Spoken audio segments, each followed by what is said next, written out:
لیکن موت کے بارے میں ایک مغالطہ ذہنوں میں بیٹھا ہوا ہے۔ بالعموم اس کا بارے میں ذہنوں میں یہ خیال ہے کہ موت معدوم ہو جانے کا نام، چنانچہ بعض جگہ پر تو آپ اکثر و بیشتر تراجم میں بھی دیکھیں گے کہ جیسے قرآن مجید میں سورہ بقرہ کے 3 رکوع میں جو آیت آئی کیف تکفرون باللہ وکنتم امواتا فاحیاکم ثم یمیتکم ثم یحییکم، وہاں بھی آپ دیکھیں گے کہ موت مقدم، حیات اس کے بعد، لیکن یہ کہ اس موت کے بارے میں اکثر لوگوں کا مغالطہ ہے کہ گویا کہ معدوم کے معنی میں ہم اسے لے رہے ہیں کہ تم معدوم تھے پھر تمہیں اللہ نے زندہ کیا۔ تو یہاں چونکہ اس موضوع پر کئی مرتبہ گفتگو ہو چکی ہے، لیکن میں اس جگہ توجہ دلا رہا ہوں، خلق الموت والحیات، موت بھی در حقیقت مخلوق ہے، یہ ایک مثبت حقیقت ہے جس پر کہ تخلیق کا عمل گزرا ہے، یہ موضوع ہے عمل تخلیق کا، یہ ایک مثبت وجودی حقیقت ہے۔ موت در حقیقت معدوم ہونے کا نام نہیں ہے، اس لیے کہ عدم پر تخلیق کا اطلاق نہیں ہو سکتا۔ عدم کو پیدا کیا کیسے جائے گا؟ عدم تو در حقیقت جو ہے وہ تخلیق کے بالکل منافی ہو جائے گی، ضد ہو جائے گا۔ لہذا جیسے زندگی ایک مثبت حقیقت ہے جس پر کہ لفظ تخلیق کا اطلاق ہو رہا ہے، ایسے ہی موت بھی ایک مثبت وجودی حقیقت ہے جس پر کہ عمل تخلیق کا اطلاق۔ خلق الموت والحیات لیبلوکم ایکم احسن عملا۔ اب اس میں دیکھیے کہ جہاں تک اس موت کا تعلق ہے جو ہماری زندگی کے بعد آنے والی ہے، اس کے بارے میں تو ہمیں یقین کے ساتھ معلوم ہے کہ وہ معدوم ہونے کی بات نہیں، وہ تو ہمارے ایمان کے بنیادی آرٹیکل آف فیتھ جنہیں کہا جائے گا اس میں شامل ہے، اس لیے کہ موت معدوم ہونے کا نام نہیں ہے، بلکہ موت تو در حقیقت ایک کیفیت سے دوسری کیفیت کو منتقل ہونے کا نام ہے۔ آخری جو بھی ہمارا اس حصہ ہے زندگی کا وہ حیات اخروی، وہ تو سب سے بڑی حقیقت ہے، سب سے بڑی زندگی ہی وہ ہے، لیکن یہ درمیانی وقفہ بھی معدوم ہونے کا نام نہیں ہے، بلکہ جیسا کہ آپ کو معلوم ہے عالم برزخ میں بھی ایک نوع کی زندگی ہے، حیات برزخی ہے۔ اس حیات برزخی کے اندر بھی انسان پر کیفیات وارد ہوں گی،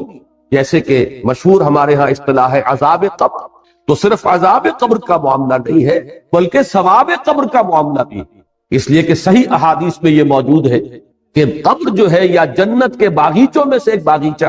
اور یا دوزخ کے گڑھوں میں سے ایک گڑھا ہے۔ تو معلوم ہوا کہ یہ برزخ کا دور جو ہے یہ بھی معدوم ہو جانے کا نام نہیں ہے بہرحال، اور اس کے بعد جو اصل زندگی شروع ہوگی وہ تو ابدی زندگی ہے، اور حقیقت میں تو وہی اس قابل ہے کہ اسے زندگی قرار دیا جائے۔ وَإِنَّ الدَّارَ الْآخِرَةَ لَهِيَ الْحَيَوَانُ لَوْ كَانُوا يَعْلَمُونَ، یقیناً وہ پچھلا گھر اور پچھلی زندگی جو ہے اصل زندگی تو ہے ہی وہ، کاش کہ انہیں معلوم ہو۔ البتہ یہ جہاں تک دو حیاتیں ہیں، حیات دنیاوی، حیات اخروی، اور ان کے درمیان میں یہ حیات برزخی، یہ تو 3 چیزیں وہ ہیں کہ جو قرآن مجید سے ابتدائی تعارف رکھنے والا شخص بھی جانتا ہے اور ہر مسلمان کے وہ ایمان کے لازمی اجزاء میں شامل ہے، لیکن ایک حیات اس سے پہلے، ایک موت اس سے پہلے آ چکی، یہ در حقیقت فلسفے اور حکمت قرآنی کا ذرا غامض پہلو ہے۔ مختلف مقامات پر اس کی طرف اشارات ہیں، تفاصیل اس کی آپ کو قرآن میں نہیں ملے گی، اس لیے کہ جو حکمت کے غامض مسائل ہیں انہیں قرآن مجید نے تفصیل کے ساتھ اس پر بحث نہیں کی، اس لیے کہ قرآن مجید صرف حکماء کے لیے نہیں ہے، فلاسفہ کے لیے نہیں ہے، بہت اعلیٰ عقلی صلاحیتیں رکھنے والوں کے لیے نہیں ہے، یہ عامیوں کے لیے بھی ہے، عوام کے لیے بھی ہے۔ لہذا اس میں زیادہ تر بحث کی گئی ہے تفصیل کے ساتھ انہی چیزوں پر کہ جو سب کے ذہن کی گرفت میں آ جائیں، سب کے علم کی سطح تک رسائی جو ہے ان چیزوں کی ہو جائے، اور باقی چیزیں جو ہیں کہ جو زیادہ غامض ہیں، دقیق ہیں، فلسفیانہ حقائق ہیں، ان کی طرف صرف اشارے، اس لیے کہ ان کو ظاہر بات ہے کہ ان سے دلچسپی رکھنے والے عقلاء اور حکماء ہوں گے، اور عاقلانہ اشارہ کافی ہے، عاقلوں کے لیے ظاہر بات ہے کہ اشارہ کافی ہے، وہ جب وہاں سے گزریں گے وہ ڈیرا لگا کر بیٹھ جائیں گے، جیسے کہ میں نے ابھی آیت آپ کو سنائی کیف تکفرون باللہ وکنتم امواتا فاحیاکم ثم یمیتکم ثم یحییکم ثم الیہ ترجعون۔ معلوم ہوا 4 ادوار ہیں، ایک موت پہلے تھی، پھر اس کے بعد احیا ہوا ہے، پھر اب یہ زندگی آئی ہے، پھر اماتہ ہوگا، پھر اس کے اوپر موت کا عمل وارد ہوگا، پھر احیا ہوگا، اور پھر وہ زندگی ابدی ہو جائے۔ لیکن یہ مضمون جو ہے اپنی کلائمیکس میں جو سامنے آیا ہے وہ سورہ غافر یا سورہ مومن، یہ 2 نام ہیں سورہ مبارکہ کے، اس کی جو آیت ہے، اور میں نے سن 66 میں ایک مضمون لکھا تھا حقیقت زندگی کے عنوان سے، جو پہلے ہفت روزہ الاعتصام میں چھپا، پھر میثاق میں چھپا، پھر حکمت قرآن میں چھپا، میں بار بار چونکہ وہ میری بہت ہی محبوب تحریروں میں سے ہے، پہلی مرتبہ اس میں نے اس آیت مبارکہ کی طرف اشارہ کیا، اور مولانا عبدالغفار حسن صاحب کا مدینہ میں اس وقت تھے، مدینہ منورہ میں یونیورسٹی میں پڑھاتے تھے، وہاں سے مجھے خط آیا کہ یہ پہلی مرتبہ تم نے اشارہ کیا ہے، اور ایک بہت بڑی علمی حقیقت ہے کہ جو ہاتھ آئی ان کا وہ تحسین کا خط میں نے شائع بھی کیا تھا میثاق، وہ آیا مبارکہ جس میں صراحت کے ساتھ دو اماتیں اور دو احیاء، اہل جہنم کی فریاد آئی ہے ان الفاظ میں کہ وہ جہنمی اللہ تعالیٰ سے فریاد کریں گے، ربنا امتنا سنتین واحییتنا سنتین فاعترفنا بذنوبنا فہل الی خروج من سبیل۔ اے رب ہمارے تو نے ہمیں 2 مرتبہ مارا اور 2 مرتبہ جلایا۔ یہاں خاص طور پر جو نوٹ کرنے کی بات ہے وہ ہے احیاء کے معنی زندہ کرنا، اماتہ کے معنی مارنا۔ کسی شے کو مارنے کا مطلب یہ کہ پہلے وہ زندہ تھی تب اس پر اماتہ ہوگا، اور اس کے بعد پھر وہ مردہ سے اس کو زندہ کیا جائے گا۔ اور وہاں بھی آپ دیکھ رہے ہیں جیسے یہاں ہے خلق الموت والحیات، موت کو مقدم رکھا گیا ہے حیات، اسی طرح وہاں کنتم امواتا فاحیاکم ثم یمیتکم ثم یحییکم، دونوں مرتبہ موت مقدم ہے حیات پر۔ اور اسی طرح اس آیہ مبارکہ میں ربنا امتنا سنتین واحییتنا سنتین فاعترفنا بذنوبنا فہل الی خروج من سبیل، رب ہمارے تو نے ہمیں 2 مرتبہ مارا اور 2 مرتبہ زندہ کیا، تو اب ہم نے اپنے گناہوں کا اعتراف کر لیا۔ یہ اس رکوع میں بھی وہ لفظ آیا ہے فاعترفوا بذنبہم، تو انہوں نے اعتراف کر لیا، وہ اعتراف کر لیں گے اپنے گناہ کا۔ وہاں بھی فرمایا گیا ہم نے اعتراف کر لیا اپنے گناہوں کا، فہل الی خروج من سبیل، اب یہاں سے نکلنے کے لیے بھی کوئی راستہ ہے، کوئی شکل ہے؟ یعنی اگر 4-5 ہم پر مراحل آ چکے ہیں تو پروردگار ایک مرحلہ اور،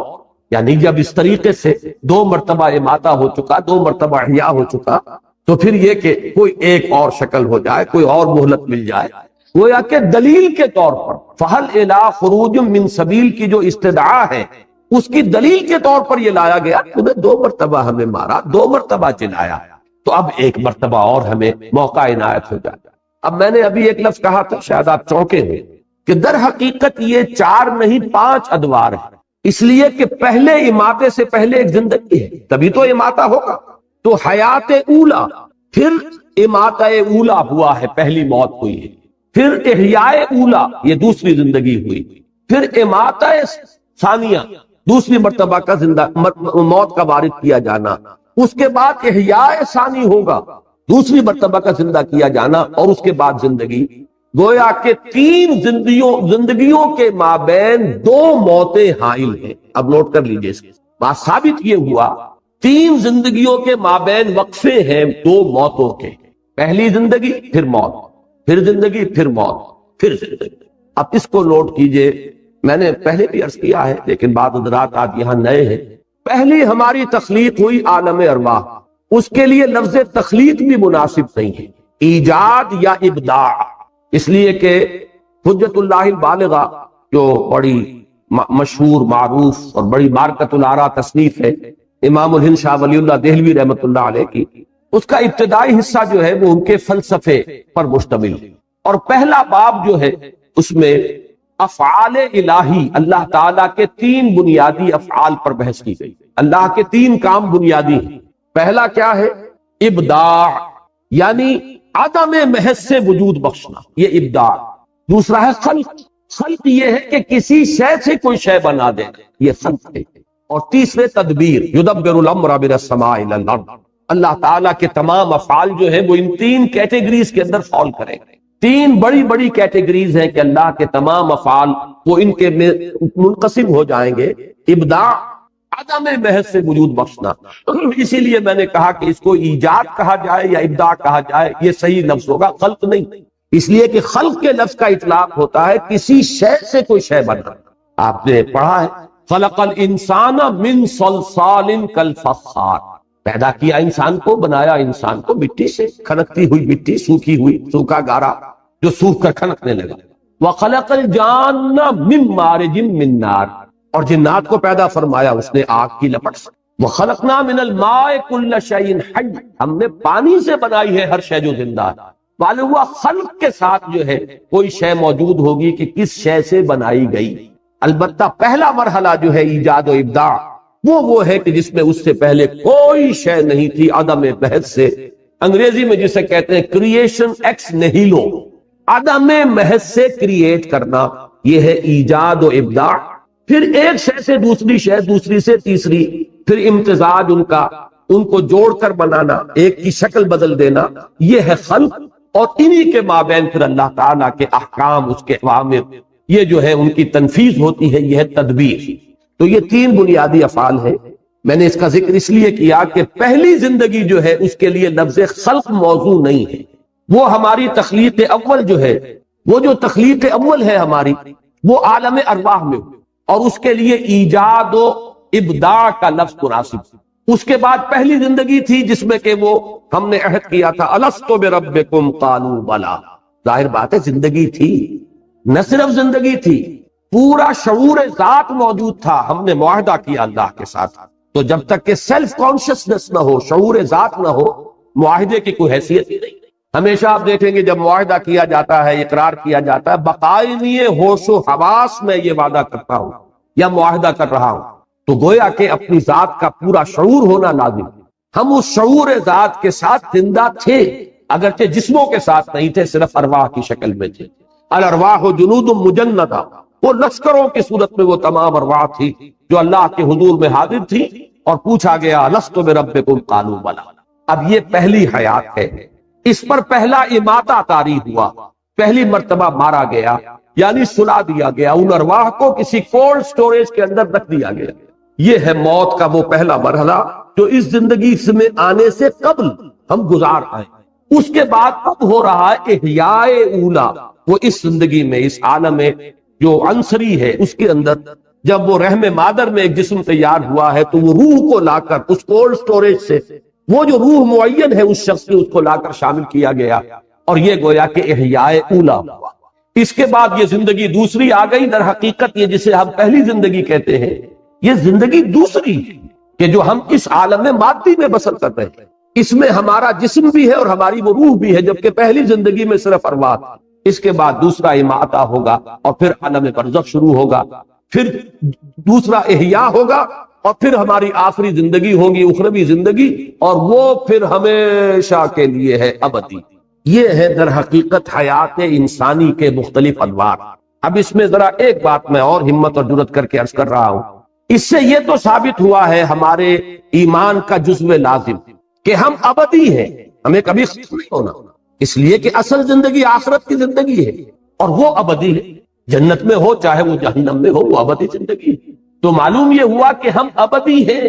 البتہ اسی کا ایک اور خامس پہلو یہ ہے کہ ہم ازلی بھی ہیں، ہمیشہ سے۔ اب یہ ذرا بات آپ کو چونکانے کے لیے میں کہہ رہا ہوں، اس لیے کہ ہم علم خداوندی میں ہمیشہ سے، میرا جو بھی وجود ہے، میرا تشخص جو اس وقت ہے، علم خداوندی میں تو ہمیشہ سے۔ اللہ کا علم جو ہے وہ حادث نہیں ہے، اللہ کا علم اس کی ذات کے ساتھ، جیسے کہ اس کی ذات قدیم ہے، اس کا علم بھی قدیم۔ کوئی شے جس کا وجود اس عالم میں کبھی ہونا ہوگا، وہ علم خداوندی میں ازل سے موجود، جس کو کہ ہمارے صوفیہ اور ہمارے متکلمین کہتے ہیں صور علمیہ۔ علم خداوندی میں یہ تمام صورتیں پہلے سے موجود ہیں۔ تو ہماری ایک پوٹینشل ایگزسٹنس جو ہے، پوٹینشل ہے، یہ بالقوہ وجود تھا ہمارا علم خداوندی میں، اور وہ ہمیشہ۔ اس کے بعد ہمارا پہلا وجود عالم ارواح میں ہوا، وہ ہمارا وجود خارجی ہے، اور اس کے بعد پھر ہمارا یہ وجود ہے جو مادی زندگی کے ساتھ ہو رہا ہے، مادی جسم کے ساتھ ہو رہا ہے۔ پھر ہمارا ایک اور وجود ہوگا، اور وہ ابدی ہے۔ اب یہ ہے وہ چیزیں جن کے بارے میں نے عرض کیا کہ یہ وہ حقائق ہیں کہ جن میں سے حیات دنیاوی تو ہمارے سامنے کی شے ہے، ہمارے تجربے کی شے ہے، حیات اخروی وہ ہے جس کا جاننا لازم ہے اگر اس زندگی کو درست بسر کرنا ہے۔ لہذا ان پر تو تفصیل سے گفتگو ہوئی، پوری بحث ہے، پوری شرح و بسط کے ساتھ ہے، لیکن یہ ابتدائی مراحل جو ہیں یہ خالص علمی باتیں ہیں، یہ ایک حکمت کے وہ غامض مضامین ہیں کہ جن کو قرآن مجید نے بہت ہی اشارے صرف کر دیے ہیں، اس کے علاوہ یہ کہ ان پر تفصیلی بحث نہیں کی ہے، اور خود اس کا جو سبب ہے وہ میں بیان کر چکا ہوں، اس لیے کہ یہ حکمت و فلسفہ کے جو غامض مضامین ہیں ان کا تعلق ہے حکمات سے، اور عاقلہ را اشارہ کافی سے۔ اب جو میں نے یہ اس قدر طویل جو زندگی ہے انسان کی، اس کے لیے میں نے وہ لفظ ازلی بھی استعمال کر دیا کہ پوٹینشل ایگزسٹنس ہماری جو ہے وہ تو جب اللہ تعالیٰ کے علم میں ہم ہمیشہ سے موجود تھے۔ ایک تو یہ کہ علامہ اقبال کی جو نظم ہے زندگی کے عنوان سے بانگ ترام، اس میں دو شعر آج کے ہمارے اس درس کے اعتبار سے انتہائی اہم ہیں، بلکہ اسی آیت کے اعتبار سے اہم ہے۔ پہلا شعر، تو اسے پیمانہ امروز و فرداں سے نہ ناپ، جاویداں پہ ہم دواں ہر دم جواں ہے زندگی۔ واقعہ یہ ہے کہ جو ان الفاظ کے اندر جو شوقت ہے، یہ اس آیہ مبارکہ کے پہلے حصے کی صحیح ترین تعبیر۔ کیا تم سال گنتے ہو 60 سال، 70 سال، 80 سال؟ کیا یہ زندگی ہے؟ یہ تو تمہارے ذہن کی بڑی تنگی ہے۔ بلکہ میں نے وہ حقیقت زندگی کا اپنا مضمون شروع یہاں سے کیا کہ یہ لوگ کہ جو صرف تجربہ اور شہود کے اوپر ایمان رکھنے والے ہیں، وہ تو زندگی سمجھتے بس پیدائش سے موت تک کا وقت، لیکن کیا یہ 30 40 50 60 سال، 70 سال، 80 سال، ان میں بھی پہلا حصہ گزر جاتا ہے جس میں شعور ہی نہیں، اور پھر بڑھاپا آ گیا تو کہ لا یعلم بعد علم شیئا، پھر کچھ شعور نہیں رہتا۔ بیچ کے 30 40 سال بمشکل ہے کہ جو شعور کے ہیں، تو کیا یہ کل ہماری حقیقت یہی ہے؟ اشرف المخلوقات جس کے بارے میں اللہ یہ فرمائے خلقتہ بیدی، میں نے اسے اپنے دونوں ہاتھوں سے بنایا، وَلَقَدْ كَرَّمْنَا بَنِي آدَمَ وَحَمَلْنَاهُمْ فِي الْبَرِّ وَالْبَحْرِ وَرَزَقْنَاهُمْ مِنَ الطَّيِّبَاتِ وَفَضَّلْنَاهُ عَلَى كَثِيرٍ مِّمَّنْ خَلَقْنَا تَفْضِيلًا، جس کی شان اس طریقے سے بیان کی جا رہی ہے، کیا اس کی حقیقت بس یہی ہوگی؟ اور اس میں بھی یہ کہ عمر دراز مانگ کے لائے تھے، 4 دن 2 آرزو میں کٹ گئے، 2 انتظار میں۔ واقعہ یہ ہے کہ اگر 70 برس کی زندگی بھی ہو تو 40 برس تو گزر جاتے ہیں، بے شعوری کے شروع کا اور آخر کا حصہ دونوں شامل کر لیجئے، تو بیچ میں کیا ہے وہ 2 دن کی زندگی رہ جائے گی کہ جس میں شعور ہے، حرکت ہے، ارادے ہیں، عزائم ہیں، امنگیں ہیں، آپ کچھ بناتے ہیں، بگاڑتے ہیں، کچھ کوئی چیز جو ہے وہ آپ کی زندگی کا جو اصل کہنا پروڈکٹیو پیریڈ ہے وہ تو وہی ہے۔ تو زندگی یہ نہیں ہے، یہ زندگی بہت طویل عمل، تو اسے پیمانہ امروز و فردا سے نہ ناپ، جاویداں پہ ہم دواں ہر دم جواں ہے زندگی۔ اب یہ جو جاویداں پہ ہم دواں ہر دم جواں ہے زندگی، ظاہر بات ہے کہ ان حقائق کو کما حق ہو تو ان کی تعبیر ممکن ہی نہیں، بس الفاظ آئیں کہ جس سے کچھ تاثر مل جائے۔ اور میں نے آج جو بات عرض کی ہے اسے پھر نوٹ کر لیجئے کہ اس میں ایک حصہ تو ہمارے ایمان کا جزو لازم ہے، یعنی ابدیت، ہمیشہ کا وجود ہے ہمارا، اسے ختم نہیں ہونا۔ وہ جنت میں ہے یا دوزخ میں ہے، اس لیے کہ ابدا خالدین فیہا ابدا جہنمیوں کے لیے بھی آیا ہے، اور خالدین فیہا ابدا اہل جنت کے لیے تو بے شمار جگہ پر آیا۔ تو معلوم یہ ہوا کہ ہمارا وجود ابدی ہے۔ البتہ پہلا حصہ جو ہے اس کے بارے میں عام لوگ تو یہ سمجھتے ہیں کہ ہمارا وجود جو ہے وہ صرف پیدائش سے یا 9 مہینے اور ایڈ کر لیجئے کہ جو رحم مادر کے ہیں، بس یہاں سے سمجھے گا۔ ایک مادہ پرست کی نگاہ اس سے آگے نہیں جائے گا۔ اس سے آگے چلیے تو قرآن مجید نے ایک حقیقت یہ منکشف کی کہ تم تو ایک اور زندگی پہلے بتا بھی آئے ہو، گزار آئے ہو، ایک زندگی ایک موت تم پر پہلے آ چکی ہے اس عالم مادی کے اندر آنے سے پہلے، اور وہ زندگی جو ہے وہ تھی جس میں کہ قول و قرار ہوا تھا الست بربکم قالوا بلی۔ اور تیسری بات میں نے عرض کی ہے، یہ بہت گہرے فلسفے کی بات ہے کہ در حقیقت اس سے بھی پہلے ہمارا ایک وجود، پوٹینشل وجود موجود تھا، علم خداوند۔ اب اس کے لیے میں علامہ اقبال کا ایک شعر آپ کو سنا رہا ہوں، فارسی کا، فلسفہ اور حکمت کے اعتبار سے بہت اونچا شعر ہے۔ بضمیرت آرمیدم تو بے جوش خود نمائی، بکنار برفگندی در آبدار خودرا۔ اللہ سے خطاب کر رہے ہیں کہ اللہ میں تو تیرے اندر، ضمیر کہتے ہیں کسی کی مخفی حقیقت، اندر کی شے، میں تیرے باطن میں بڑے آرام میں سو رہا تھا، یعنی میں تھا موجود، ایک صور علمیہ کے اعتبار سے میں تیرے علم میں تھا۔ اب تیرے علم میں تھا تو میں تھا، لیکن میں تیرے وجود مطلق میں میرا ایک وجود تھا، بالکل جیسے کہ ایک سی پی کے اندر، یہ ایک مثال آگے دی ہے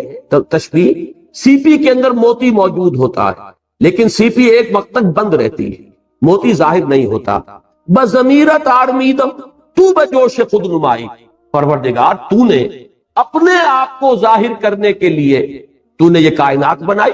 مجھے بھی بنائی۔ یہ جو اگرچہ قرآن مجید میں کوئی نص قطعی کے طور پر یہ مضمون میرے علم کی حد تک نہیں ہے،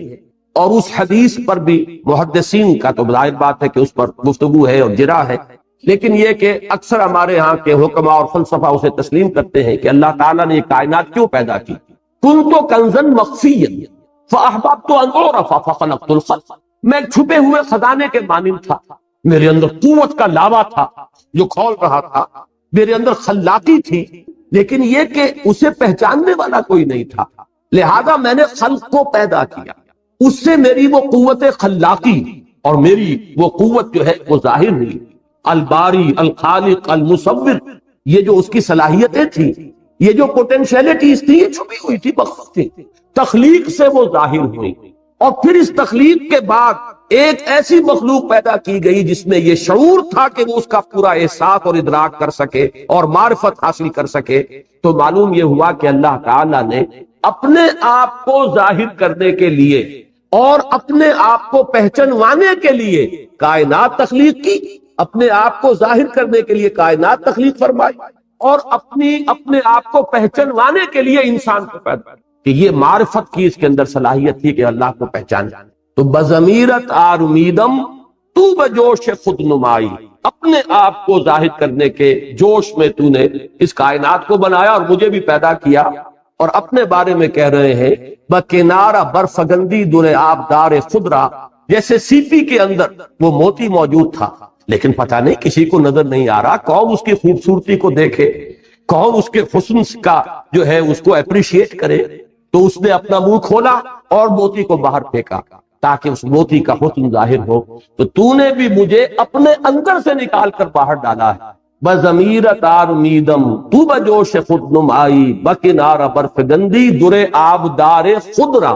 میں تو تیرے اندر کا ایک موتی ہوں، یہ تیرے اندر کا موتی ہے جس کو میں کہہ رہا ہوں۔ متکلمین نے اس کے لیے اصطلاح وضع کی ہے صور علمیہ،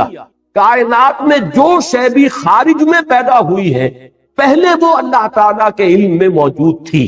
اور وہ اللہ کے علم میں اس کا وجود جو ہے وہ اس کا پوٹینشل ایگزسٹنس ہے۔ اس اعتبار سے میں نے آج عرض کیا ہے بات کو،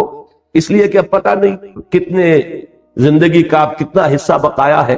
میں اس حصے کے درس کے دوران چاہتا ہوں کہ وہ چیزیں کہ جن پر میں نے تاحال جان بوجھ کر گفتگو نہیں کی ہے،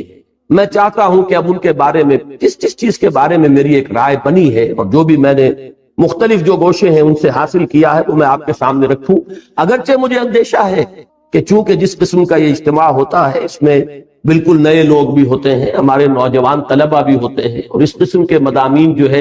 ان کے اندر خطرہ ہوتا ہے کہ کچھ لوگ جو ہیں جن کی فہم کی سطح سے وہ بہت بالا تر ہو، ان کے لیے وہ فتنہ نہ بن جائے۔ لیکن یہ کہ اب اور میرے پاس میں نہیں کہہ سکتا کہ کوئی موقع ہوگا کہ نہیں ہوگا کہ میں ان حقائق پر بھی گفتگو کر سکوں، اس لیے میں نے آج اس قدر تفصیل سے بات کی۔ اب یہ جو میں نے عرض کیا ہے کہ 3 زندگیاں اور 2 موتیں، درمیان میں ہے یہ حیات دنیاوی، نوٹ کیجئے 5 میں نے مراحل بیان کیے، پہلی زندگی، پھر پہلی موت، دوسری زندگی، دوسری موت، پھر تیسری زندگی جو ابدی ہے۔ یہ جو درمیان کی زندگی اس کا مقصد کیا ہے؟ یہ وقفے کیوں ڈالے گئے؟ یہ ہے اصل سوال۔ پہلے کوسچن پوز کیجئے کہ ایک مسلسل عمل ہے یہ زندگی، تو اسے پیمانہ امروز و فردا سے ناب، جاویداں پہم دواں، ہردم جواں ہے زندگی، یہ ایک مسلسل عمل ہے، تو وقفے کیوں ڈالے گئے؟ وقفے کا لفظ میں خاص طور پر استعمال کر رہا ہوں، وہ شعر میں آپ کو سن چکا ہوں۔ موت ایک زندگی کا وقفہ، یعنی آگے بڑھیں گے دم لے کے، یہ موت معدوم ہونے کا نام تو ہے ہی نہیں، یہ بھی زندگی کی ایک ایسی کیفیت ہے جس میں ہم شعور سے محروم ہو جاتے ہیں۔ شعور کے ساتھ تھے پہلی زندگی میں جب عہد کیا الست بربکم قالوا بلی، پھر وہ ارواح موجود تھی، معدوم نہیں ہو گئی معاذ اللہ، لیکن شعور نہیں تھا، سلا دی گئی، کولڈ سٹوریج کے اندر سلا دی گئی۔ پھر ہم شعور کے ساتھ اس زندگی میں آئے، پھر موت آئے گی، اور یہ موت جو ہے یہ تو کامل بے شعوری کی نہیں ہے، اس میں تو شعور رہے گا، اس لیے کہ وہ جنت کا باغیچہ ہے یا دوزخ کا گڑھا ہے، وہ شعور ہے۔ اگرچہ وہ شعور جو ہے وہ آج ہم نہیں سمجھ سکتے ہمارے اس وقت کے شعور سے، اس میں کیا فرق ہوگا، نیم شعوری کی کیفیت تو بہرحال ہے، اور اس کے بعد جو ہے وہ ہماری زندگی باشعور جو ہے وہ ابدی زندگی ہے۔ تو ان 5 جو میں درمیانی جو ہے حیات دنیاوی، جو ہم سب کی جانی پہچانی ہے، ہمارے تجربے میں آ رہی ہے، ہم اسے بسر کر رہے ہیں۔ بلکہ میں بعض اوقات یہ کہا کرتا ہوں، اور یہ دوسرے رکوع میں یہ بحث آئے گی انشاءاللہ، کہ ایک تو ہے زندگی بسر کرنا، ایک ہے کہ زندگی انسان کو بسر کر رہی ہوتی، ہم خود نہیں جی رہے ہوتے، زندگی ہمیں بتا رہی ہوتی ہے، اس لیے کہ ہم نے اپنا کوئی مقصد معین کیا، نہ کوئی ہدف معین کیا، نہ کوئی نصب العین ہے، تو در حقیقت ہم جی نہیں رہے، بلکہ زندگی ہمیں گھسیٹ کر لے کر جا رہی ہے۔ یہ جیسے کہ اگلی رکوع میں آئے گا کہ ایک وہ ہے جو سیدھا چل رہا ہو، فَمَن يَمْشِي مُكِبًّا عَلَى وَجْهِهِ أَهْدَىٰ أَمَّن يَمْشِي سَوِيًّا عَلَى صِرَاطٍ مُسْتَقِيمٍ۔ اوندے منہ گھسٹ رہے ہیں کچھ لوگ، صرف اپنے پیٹ کے بل گھسٹ رہے، پیٹ کھانے کو مانگتا ہے، ڈال دیا تو وہ زندگی کی گاڑی چلی جا رہی ہے، وہ خود جی نہیں رہے۔ یہ زندگی برائے زندگی ہے، جبکہ زندگی در حقیقت کسی مقصد کے لیے ہونی چاہیے، کوئی آدرش ہو، کوئی نصب العین ہو، کوئی آئیڈیل ہو، کوئی آپ کا مقصود و مطلوب ہو، تب زندگی ہے۔ تو ایک ہے زندگی بسر کرنا، یہ بہت کم لوگوں کو نصیب ہے۔ حقیقت میں زندگی بسر کرتی ہے اکثر و بیشتر لوگوں کو، وہ زندگی نہیں گزارتے، زندگی انہیں گزارتی۔ بہرحال یہ زندگی جو ہم گزار رہے ہیں، یا وہ زندگی جو ہمیں اس وقت گزار رہی ہے، بسر کر رہی ہے، اس کی غائب کیا ہے؟ یہ ہے جو دوسرا ٹکڑا اس آیہ مبارکہ کا، لِيَبْلُوَكُمْ أَيُّكُمْ أَحْسَنُ۔ انتہائی اہم ہے کہ یہ در حقیقت ایک امتحانی وقفہ، اس میں ٹیسٹنگ پیریڈ اس کو شمار کیجئے، امتحان۔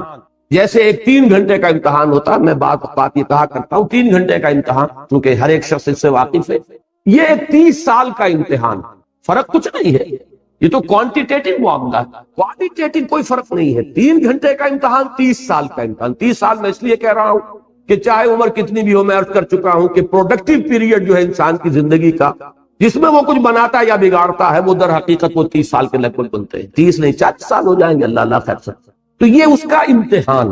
یہ بہت اہم بات ہے قرآن مجید کے فکر اور فلسفے کو سمجھنے کے لیے۔ پوری زندگی انسان کی اس امتحان ہی سے عبارت ہے۔ میں نے ایک مضمون لکھا تھا حج کی حقیقت پر، اور حضرت ابراہیم علیہ السلام کی شخصیت کے حوالے سے میں نے امتحانی مراحل گنوائے۔ پہلا امتحان انسان کا اس کے شعور کا ہوتا ہے کہ آیا وہ اپنے پروردگار کو پہچانتا ہے یا نہیں، اسی عالم محسوسات میں گم ہو کر رہ جاتا ہے، یا یہ کہ اس سے اوپر ابھرتا ہے، اور وہ کھول آنکھ زمین دیکھ، فلک دیکھ، فضا دیکھ، مشرق سے ابھرتے ہوئے سورج کو ذرا دیکھ۔ ان آیات الہیہ کے ذریعے سے اگر وہ معرفت حاصل کرتا ہے اللہ کی، تو پہلے امتحان میں پاس ہو گئے۔ اور اگر وہ اسی میں گم ہو کر رہ گیا، صرف حیوانوں کا سا دیکھنا دیکھتا رہا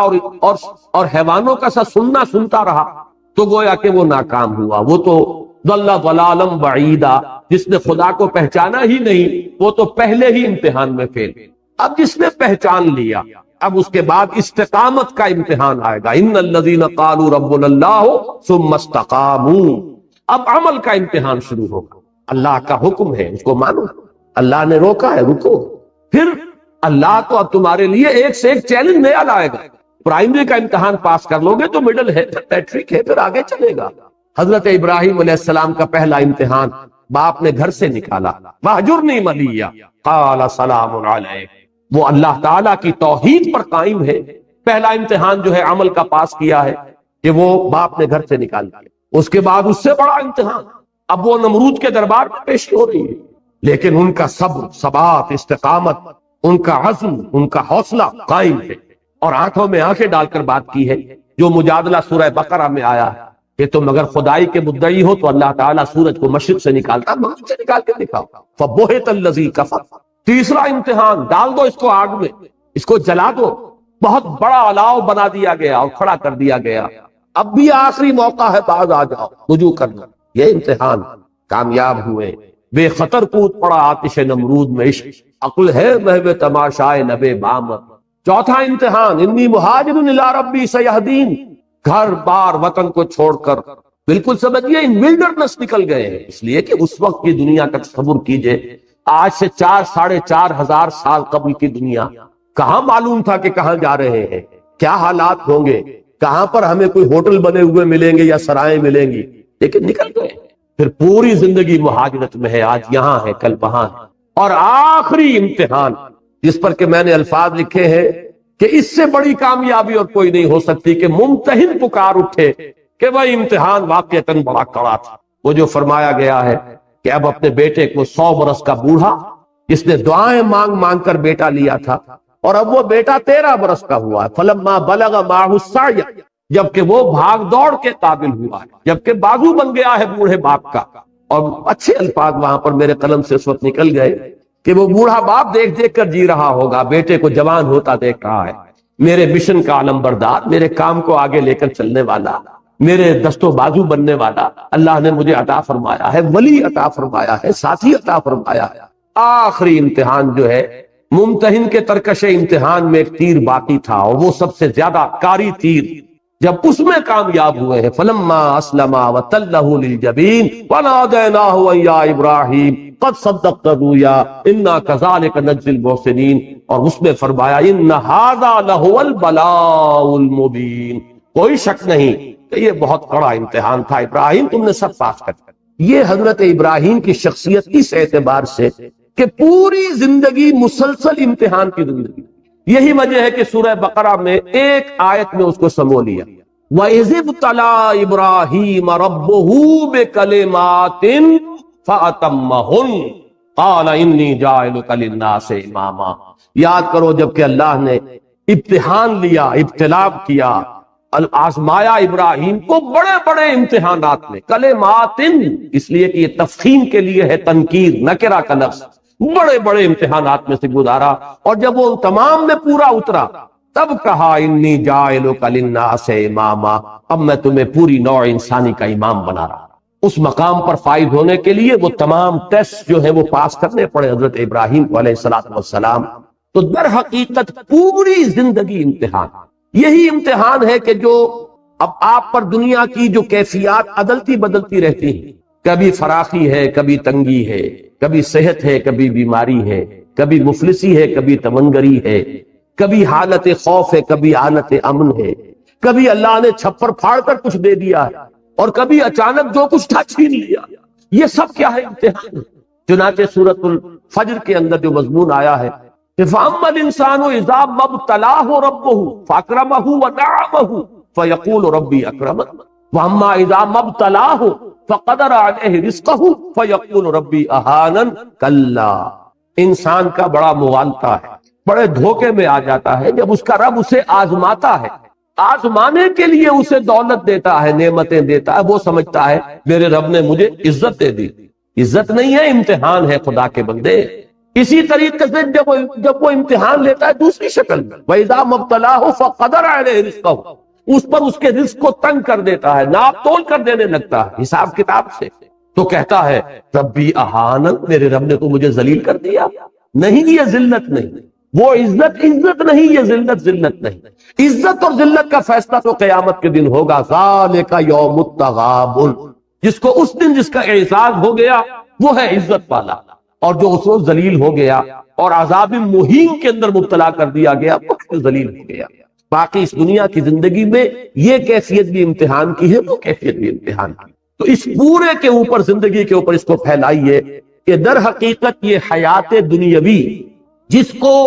ہم اپنی غلط فہمی میں زندگی کہہ بیٹھتے ہیں، یہ زندگی نہیں ہے، یہ 3 زندگیوں میں سے ایک زندگی ہے، بلکہ 5 زندگیوں میں سے ایک زندگی، اس لیے کہ موت بھی ایک طرح کی زندگی ہے، بے شعوری کی زندگی ہے در حقیقت موت، معدوم ہونے کا نام تو ہے ہی نہیں۔ تو 5 وقفے ہیں جن میں یہ درمیانی وقفہ ہے جو ہم یہاں پسند کر رہے ہیں، اور اس کی حیثیت ایک امتحانی وقفے کی ہے۔ تو میں نے جو دوسرا شعر کہا تھا علامہ اقبال کی اس نظم میں، وہ اس نظم کا آخری شعر، قلزم ہستی سے تو ابھرا ہے مانند حباب، اس زیاں خانے میں تیرا امتحان ہے زندگی۔ یہ امتحان کا ایک پیریڈ ہے۔ اور بڑا پیارا ایک شعر کہا ہے،